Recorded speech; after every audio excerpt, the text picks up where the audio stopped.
Allora, stavo appunto dicendo queste veramente tantissime persone che sono adesso ferme, diceva, ai bordi dei confini, no? Che in condizioni anche molto disagiose. Voi riscontrate quello che anche denunciate è che non si fa abbastanza e avreste lanciato anche una campagna per le città, no?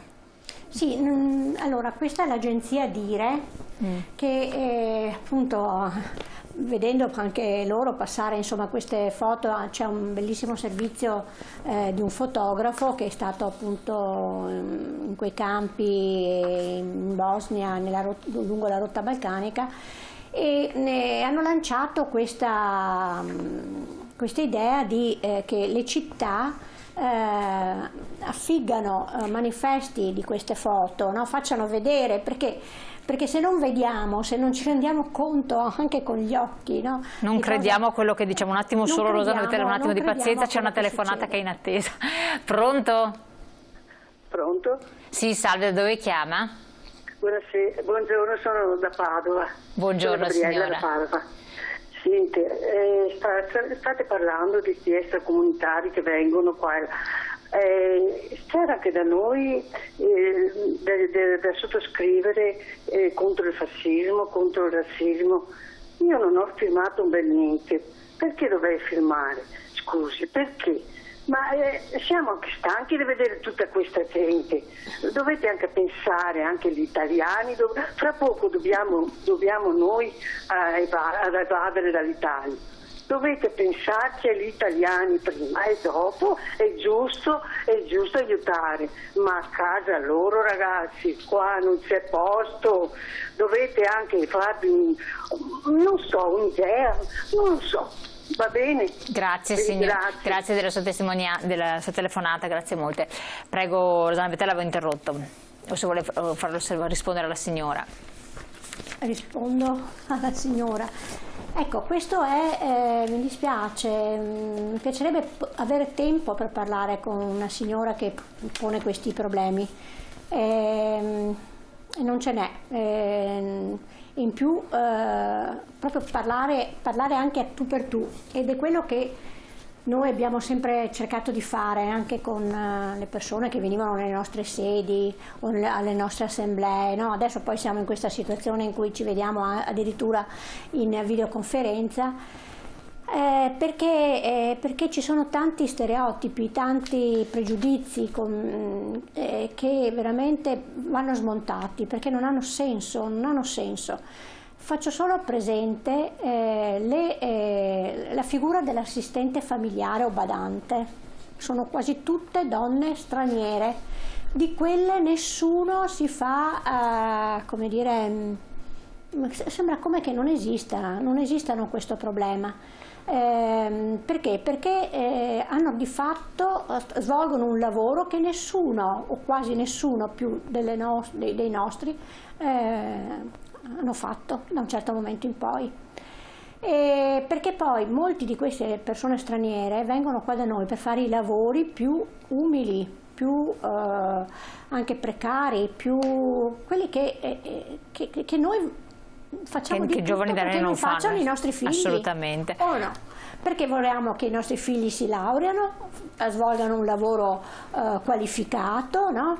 E diamo tutte le opportunità, e però prima o poi dovremmo interrogarci chi farà i lavori che noi non facciamo più.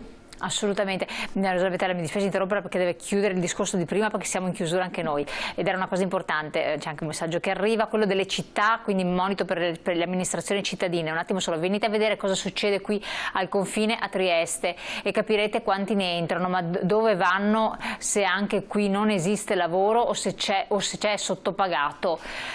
E purtroppo questo è un dato di fatto, perché dopo qua si ammassano e si danno la delinquenza. Cioè, bisogna saper gestire queste cose. Amministrazioni cittadine per tappezzare le città di manifesti? Sì, di manifesti di queste figure, di queste persone che sono là, che soffrono con il freddo, con la neve, in condizioni davvero disumane. Perché? Perché perché ci rendiamo conto come cittadinanza che non possiamo stare con gli occhi chiusi e che non possiamo quindi sensibilizzare le passare... persone facendo vedere tante foto, tante immagini. Ci dovrebbe essere un trattato internazionale per i rifugiati, ma un trattato vero e non quella schifezza che abbiamo ora, che esiste solo per lavare la coscienza degli stati. Battuta di chiusura? Sì, un cambio di passo nella gestione che non lasci i paesi che sono al confine da soli, perché poi l'altra cosa che dobbiamo tenere in considerazione è che questo sistema normativo dell'Unione Europea che non fa delle scelte di rispetto dei diritti umani non è gratis, perché sono stanziati dei fondi, ricordiamoci l'accordo con la Turchia, ricordiamoci l'accordo con la Libia, ma che non pensa alla risoluzione del problema, ma che dà dei soldi solo per il fatto che fermo questo flusso.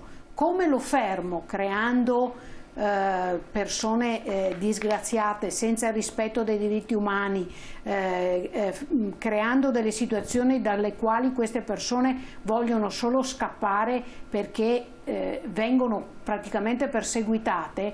Questa domanda non ce la facciamo, preferiamo a volte mettere il paraocchi e pensare che questi soldi sono ben spesi perché li tengono fuori dai confini. Però poi quello che succede è quello che dicevano a Trieste, che da qualche parte entrano perché non possiamo, cioè non li sigilleremmo mai i confini alle migrazioni. Le migrazioni sono vecchie quanto è vecchio il mondo.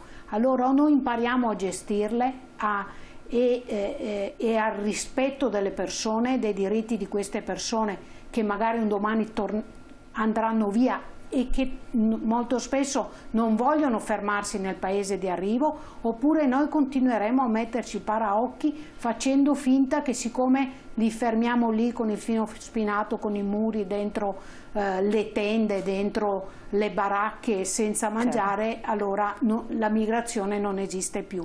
Non è così che possiamo andare avanti. Assolutamente, io vi ringrazio entrambi per aver partecipato, è stata una trasmissione molto interessante, soprattutto perché è stato sollevato un problema, una questione delle tante, come si diceva un po' all'inizio, ce ne sono veramente tantissime, però questa è stata portata adesso in luce in occasione anche di questa, diciamo, sortita che hanno fatto i loro parlamentari, che è questa testimonianza effettiva di situazioni estremamente tragiche che vanno tenute in conto, vanno gestite, andrebbero in qualche modo regolamentate a livello internazionale. Grazie a Rosanna Bettelli di essere stata qui con noi, grazie anche a lei segretaria della CCGIL Silvana Fanelli, grazie a voi telespettatori di aver partecipato con i vostri messaggi e con le vostre telefonate. Vi ricordo, potete sempre scriverci, chiedere e poi vi faremo contattare direttamente dalle sedi dello CCGIL. Grazie e buon proseguimento.